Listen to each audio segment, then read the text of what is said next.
Vamos a interpretar gráficamente los límites iterados de una función real de dos variables. Sabemos que los límites iterados consisten en tomar primero el límite de la función respecto de una variable y luego a ese resultado aplicarle el límite respecto de la otra variable. En este caso tenemos una función f de xy cuya gráfica está representada a través de esta región, esta figura que está de color gris. Y el punto hacia el cual vamos a hacer tender xy, o sea, donde vamos a estudiar el límite, es el punto de coordenadas AB. En este caso vemos que la función es continua porque vemos que la superficie es totalmente continua cuando pasa por este punto, que es el que le corresponde a las coordenadas A, P, F de AB. Entonces, vamos a considerar primero el límite cuando x tiende a A, es decir, límite cuando x tiende a A de f de xy. Va a resultar, si existe, una función g que depende solo de y. Como tomamos el límite cuando x tiende a A, significa que x se va a encontrar en un entorno del punto A y este entorno se encuentra sobre el eje x. Cuando x tiende a A, ¿qué ocurre gráficamente? Bueno, tengamos en cuenta que cuando fijamos un x, cada vez que yo fijo un x, voy a tener en el plano YZ una curva que está sobre la superficie. Entonces, por ejemplo, para este valor de x tenemos esta curva. Para otro valor de x tenemos esta otra curva sobre la superficie. Si hacemos que x tienda a A, ambas curvas se irán desplazando, se irán juntando hasta llegar al límite que va a ser la curva representada por la función g de y. Observemos que sobre el eje x vemos que los puntos se van aproximando al punto A y a su vez las curvas también se van aproximando cada vez más hasta llegar a una única curva que es el límite y es la gráfica de la función g de y. Ahora, ¿qué tenemos que hacer? Una vez que hemos obtenido este límite, tenemos que tomar límite cuando y tiende a b, es decir, límite cuando y tiende a b de g de y. Y esto, si existe, ya nos va a dar un número.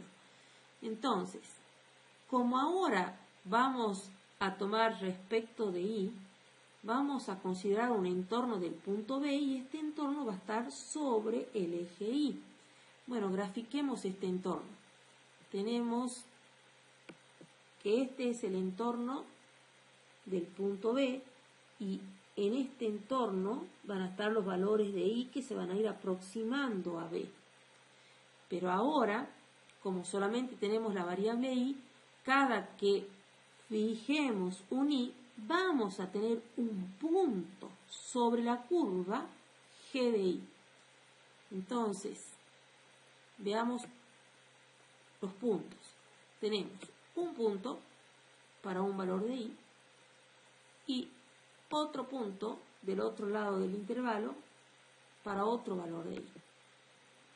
Ahora observemos que vamos a ir desplazando y de modo que se aproxime a b y esos puntos se van a ir también desplazando sobre la curva.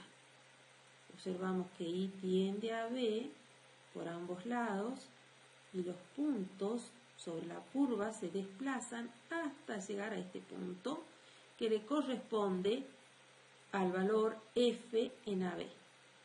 Luego, este resultado f en AB es el límite L de xy. Ahora vamos a considerar el otro límite iterado. Vamos a hacer al revés entonces los límites. Vamos a calcular ahora primero el límite cuando y tiende a b de f de xy. Si existe, nos va a dar una función que depende de x solamente. Como ahora vamos a tomar límite cuando y tiende a b, vamos a considerar entonces un entorno del punto B.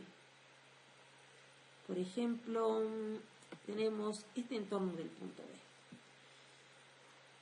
¿Qué vamos a tener para cada i en este caso? En la gráfica, una curva que va a estar en el plano IZ y sobre la superficie. Observemos entonces que vamos a desplazar i y tenemos curvas sobre el plano XZ. Entonces, tenemos, por ejemplo, esta curva. Para este valor de i, tenemos una curva en el plano XZ y tomamos otra curva, que es esta, para otro valor de i del intervalo. Ahora, cuando i tiende a b, como para cada i tenemos una curva que depende de x, estas curvas también se van a ir modificando, de modo que van a ir aproximándose hasta tender a una sola curva. Observemos que i tiende a b y cada curva se va desplazando, porque para cada i tenemos una curva, de modo que cuando i se aproxima cada vez más a b, tenemos esta curva que pasa también por el punto que hace rato habíamos considerado. Recién hemos tomado límite cuando i tiende a b. Nos da esta función h de x cuya gráfica es esta. Ahora, a este resultado, h de x, le vamos a tomar el límite cuando x tiende a a. Y así vamos a obtener el otro límite iterado, que es L sub ix. Entonces, ¿ahora qué vamos a hacer? Como x tiende a a, vamos a tomar un entorno del punto A, y ese entorno está sobre el eje x. Para cada valor de x, entonces ahora vamos a tener un punto sobre la curva h de x. Entonces, consideremos los puntos. Tenemos este punto, lo tenemos acá para un valor de x, y este otro punto para otro valor de x. Ahora hacemos que x tienda a y observemos que estos puntos se van, a medida que x tiende a, observamos en el eje y, estos puntos se van aproximando sobre la curva al mismo punto que recién. O sea que para este límite, cuando x tiende a a, obtenemos el valor f de AB. En este caso, ambos límites tienen el mismo resultado, pero esto en general no nos asegura que exista el límite de la función cuando x tiende a AB.